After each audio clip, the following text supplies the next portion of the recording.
Thank you for joining us on Silently Bleeding Hope for the Pastor's Wife. Today, our honored guest is Nonda Houston. Welcome, Nonda. Thank you. It's great to be with you today. I appreciate it. Nonda is the Women's Ministry Director for the Assemblies of God. Nonda, could you tell us just a little bit about you? Sure. So my husband and I have been married for 42 years. We have four children. They're married, and we have 10 beautiful grandchildren. And we pastored for over 22 years, but lead pastoring. And then we went to our network office. We've been born and raised in Southern California, so the bulk of our ministry, our whole life has been there. We went to the network office, the district office, and oversaw um, 500 churches working in those relationships there.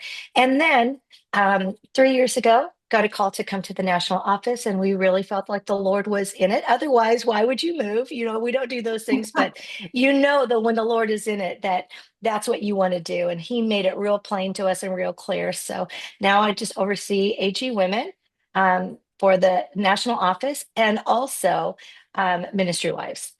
That's so awesome. Well, again, I appreciate you taking time out of your busy schedule to be with us My today. pleasure, of course. Yeah.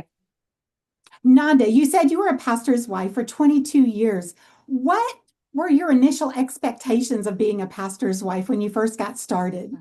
When my husband and I first came into ministry, we were youth pastors. And so that role how that looked then, that was pretty doable for me, being a staff wife and pastor's wife.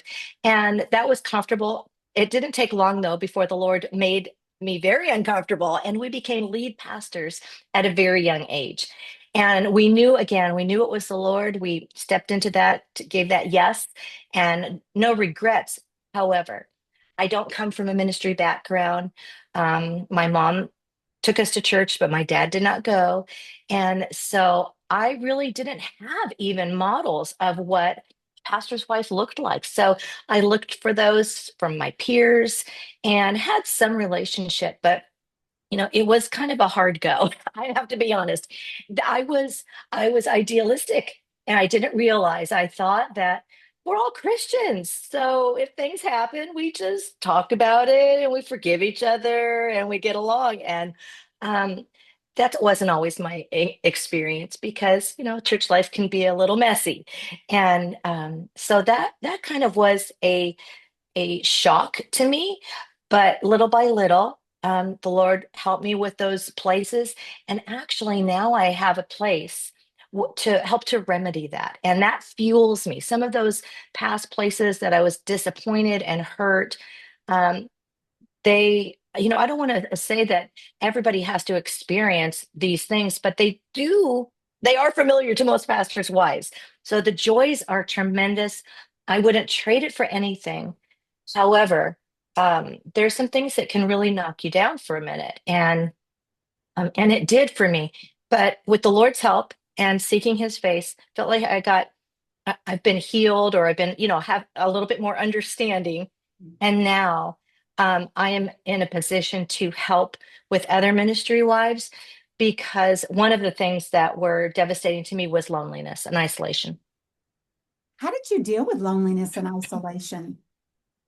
I really knocked on a lot of doors and tried to find some mentors. It didn't really work out. That was kind of a generation that was like, I'm not sure that was embraced as much. I did have certain people of my life, but I have other friends outside of that, and I think that is a big key, to have friends outside of your ministry circle, Mhm. and people that just knew me and trusted me. And again, it wouldn't always translate, because I couldn't always talk about the ministry life because I had no understanding for that. But friendship from people who knew me, that really helped. But there were some lonely days. There really were. Nanda, what what is some of the worst advice you were given as a young pastor's wife? You can't have friends. Yeah. That's my favorite, because um, that just hit me wrong. I thought, well, I mean, I understand about maybe, um, besties, like confidants in church, like that. You have to have some clear boundaries with those relationships. But pastors' wives have to have friends, and we're in church all the time. So um, I'm of the belief, and it's my understanding, and this has been my experience, that I need to have some friends. I was raising four children. I was in the mommy place. We went to the parks and let the kids play, and the moms talked. We needed companionship, friendship. And then as the years went on, I worked in the church too. So and became a staff pastor. But those relationships of and friendships, they're vital. So maybe we have to define it a little bit different, and we do have to be careful. But to just blatantly say you can't have friends in church, I think that's pretty rough. I agree. Nanda, what was the best advice that was ever given to you as a young pastor's wife? I think it wasn't really the answer that I maybe wanted, but it was, and this sounds terrible, but because I love the Lord, I have a great relationship with the Lord, I've grown in the Lord, but it was really that no one knows like the Lord. Mhm. And when we take all of our burdens to God, because no matter who it is, even your spouse, you can't explain the depth, the details, the emotions, whatever it is. We can't explain it enough. But God, we come to Him and He knows and He hears and He understands and He helps. And so sometimes I'm not kidding. I would walk around my phone. I would say, because I didn't have it. We didn't have it here. We had it on the wall, right? I would walk around and say, "Who can I call?" And the Holy Spirit said, you know, there's no one. There's really no one that you can broach this conversation with and be integrous. So going to the Lord was really, I'm like, okay, God, I just have to bring this to you, and to find peace in that and say, God, I leave it with you. And I know that even though, and I'm a verbal processor too. You have to. That's a good thing to know if you're an internal processor or verbal. So I think that was difficult because I wanted to talk it out. And of course, I talked certain things out with my husband. And later, as our relationships grew in our fellowship and our denomination, I knew more people, but I came in not knowing people. We weren't a family that was, an Assembly of God family for years or something. I didn't have history. And so, kind of the new kid on the block, which again, coupled those things together. But really, my answer was to seek the Lord and to go to him with all of it. And his arms are big enough and he cared. And I felt that compensation. I felt that presence of God. I felt the peace of God that surpasses understanding. And that is the place that even if I did, unload on somebody and tell them all the things, I would not feel that from somebody else. Only the Lord can deliver that kind of answer and fruit in your life. Oh, so good.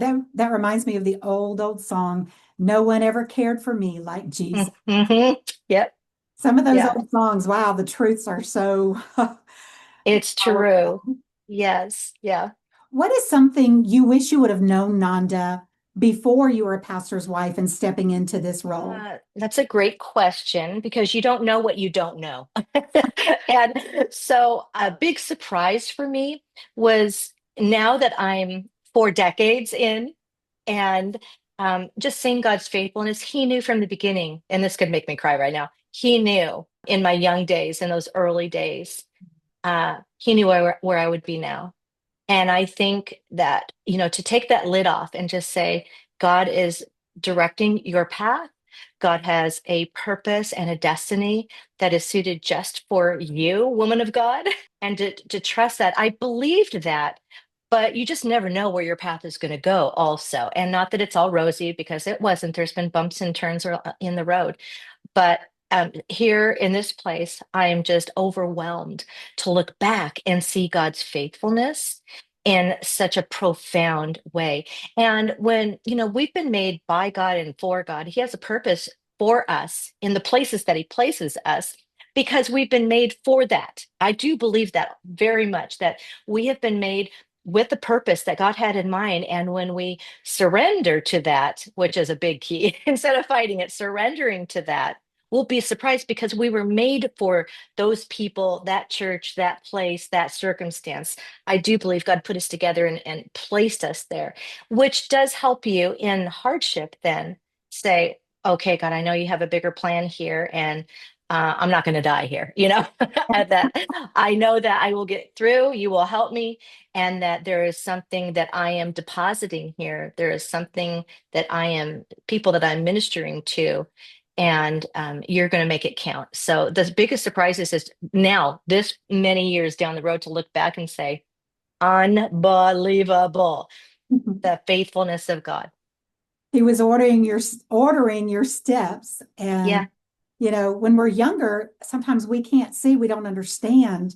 And it's like, Hmm. God, where are you? Why? And now we both are at that place in our lives. We can look back and go, okay, I see the big picture more clear. God, you were preparing me for such a time as this. That's right. And I do believe that God weaves it all together. And so sometimes when you get to that next assignment or that next season, because maybe it's at the same place, but that next season, that you go, oh, I needed that trial. I needed that test. We don't like those things, but that is how we grow. That is how God stretches us and matures us. And when you see, if I wouldn't have gone through that, I wouldn't be prepared for this moment. And you don't find that out until you're down the road. You can't always see it, like, what was the point of this? I think we probably all said this. What good is happening here? But when you believe Mhm. that God causes all things to work together for good, um, then we can rest in that and say, I don't know what it is now, but I'm trusting that I will in the future. And sometimes not even until we get to heaven with certain things. Like, I still don't know. I don't know what happened with that. I don't understand that one bit. And those are the things that not until heaven, maybe. Yeah. My mantra is, God, when I'm going through something I don't like or understand, is I tell him, God, I don't like this. I don't understand it. But what Mm, I know is I trust you. And that yes. carries me through those times. And speaking of those times, Nanda, is there a time in your life as a pastor's wife that you felt like you were silently bleeding on the inside and then God brought you through it? Yes. I mean, I think there was different seasons of that because, when we're called to minister to people in church life, when we're being effective, our church is filled with people who are hurting, who are recovering, who are not cleaned up. And that's what we want. We don't want, maybe, I mean, we say we want the broken, God, them to the hospital, to you. But because of that, there's a lot of brokenness in people, and that can splash back on on our role as a pastor's wife. We can be, the recipient of a lot of those things. I think there's different seasons in life where there have been some really lonely and just places that you're just wrestling with the Lord.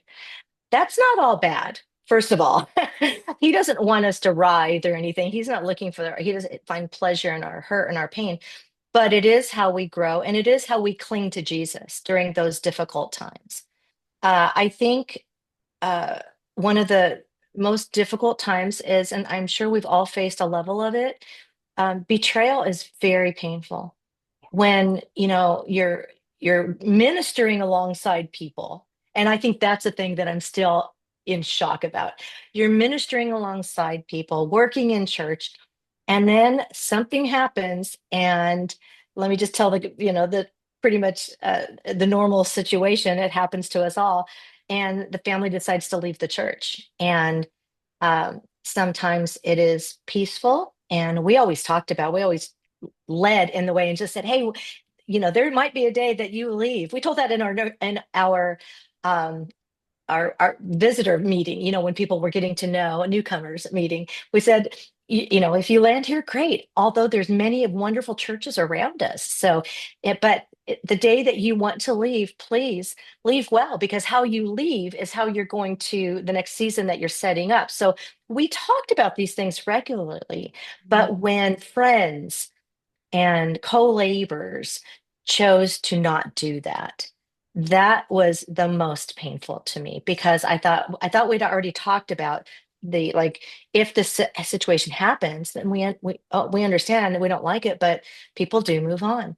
But then to kick up the dust and to hurl accusation, Mm. say mean things, those kind of things, I don't want to capitalize, but if you're a pastor's wife of any kind, you've probably experienced something like that. And I think the early days, first of all, I was, like I said, pretty idealistic. And so I didn't know what was possible. Um, and so finding that out firsthand, it really took me to the mat. It really did. I was pretty devastated. And, over the years, there's been some different levels of that, different layers of that. You get a little bit more. Now, here's the thing. You can either get tough-skinned and not be uh, pliable in the Lord's hand and have a wall up, and people know that. Mhm. But to fight through, and I mean fight on your knees, to fight through with the Lord, that I want to be healed. My mantra has always been in that situation.